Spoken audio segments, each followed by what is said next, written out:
ازيكم احلى متابعين في الدنيا، متابعين قناتنا افكار وابتكار.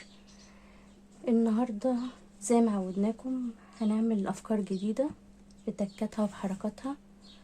النهارده هنعمل مع بعض طريقه الحواوشي زي الجاهز اللي بره بالظبط،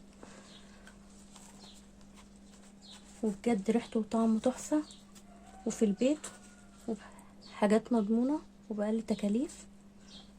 وهنقولك السر ايه، وتابعي الفيديو للاخر علشان تعرفي. الناس اللي العيش بتاع الحواوشي بيطلع معاهم ناشف، عشان تعرفي السر العيش يبقى معاكي طري وجميل وطعمه جميل وتحفة كده ازاي. هنبدأ مع بعض ونقول محتاجين ايه. لو لسه ما اشتركتيش في القناة اعملي اشتراك واعملي لايك وشير علشان يوصلك كل جديد. بسم الله الرحمن الرحيم، ونشوف مقاديرنا ايه. اول حاجة محتاجين نص كيلو لحم.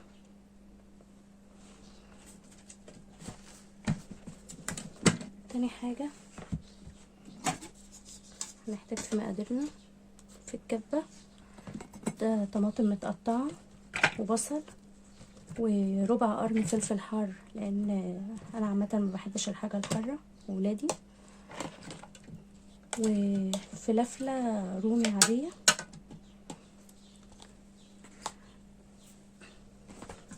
فلفلايه او اتنين على حسب حجمها، لو كبيره واحده بس، لو صغيره اتنين.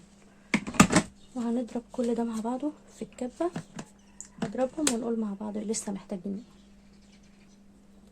وبكده بعد ما ضربناهم مع بعض ضرب ناعم قوي، علشان الحواوشي ما بياخدش وقت كتير في السوا. اهم حاجه يبقى البصله ناعمه علشان ما تبقاش مقرمشه واحنا بناكل.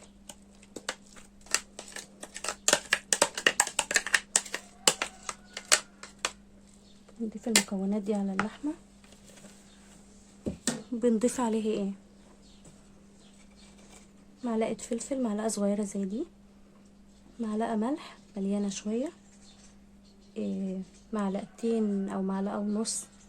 في حاجه على حسب اختيارك، في بهارات حواوشي من عند العطار، او بهار لحمه اللي هم السبع بهار، او هو دوت بيبقى بهار برضو بيجي جاهز كده للكفته والمشويات، على حسب اللي عندك تقدري تستخدميه. اهم حاجه بقى في الوصفه بتاعتنا او السر بتاع الخلطه نفسه، حاجه برضو بتيجي من عند العطار اسمها الكبه الصيني. بتاخدي يعني طرف المعلقه كده، حبه قد دول كده، ربع المعلقه دي، وبنضيف ده كله على المكونات اللي عندنا.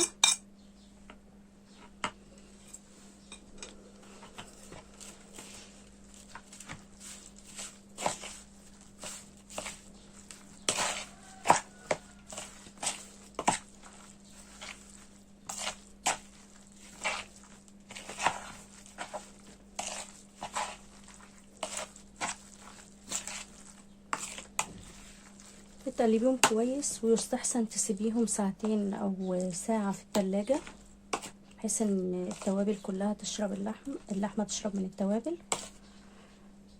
وبعد ما تسيبيها ساعتين او ساعه في التلاجة، بنجيب العيش. العيش ده اسمه عيش نص سوا، بيجي من الفران عادي. وان شاء الله مع بعض بعدين في حلقه تانية هنعمل ايه، هنعمل العيش بتاع الحواوشي. نجيب صاج زي ده،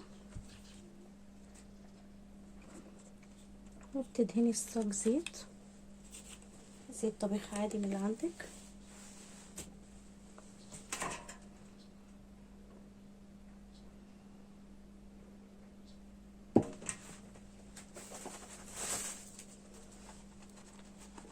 بعدين بتجيبي العيش كده، لو بتخزني العيش في الفريزر ده ممكن تخزنيه في الفريزر، بس لازم اساسي تكوني مفتحاه.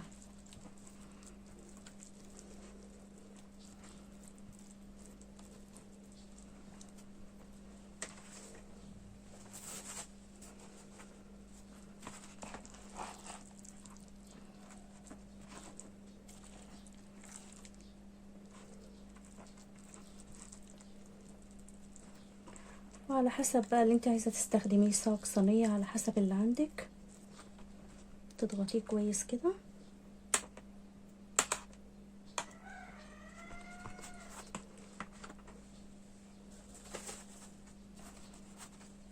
يعني الصاج ده ممكن ياخد 3.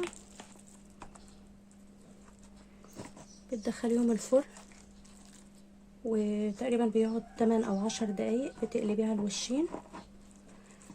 طيب انت قلت لنا او احنا بنعمل الحواوشي بكل الطريقه دي وبيطلع العيش معانا مقرمش قوي وناشف وبيبقى مجلد كده وملوش طعم. طيب يا حبيبتي، لو العيش طلع معاكي بعد ما طلعتيه من الفرن مقرمش ومجلد وملوش طعم، السر في ايه بقى؟ بتجيبي حله اول ما بتطلعيه من الفرن بتروحي حاطاه فيها فوق بعضه كده، بترصيه فوق بعضه بالظبط دقيقتين وبتغطي عليه الحله.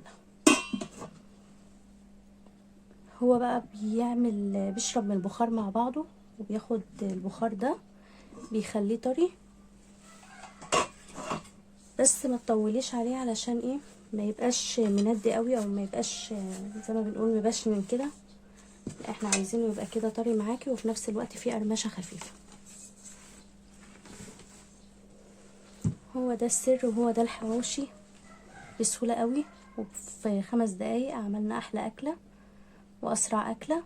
ولو عجبتك الاكله النهارده اعملي لنا لايك وشير واشتراك في القناه. السلام عليكم ورحمه الله وبركاته.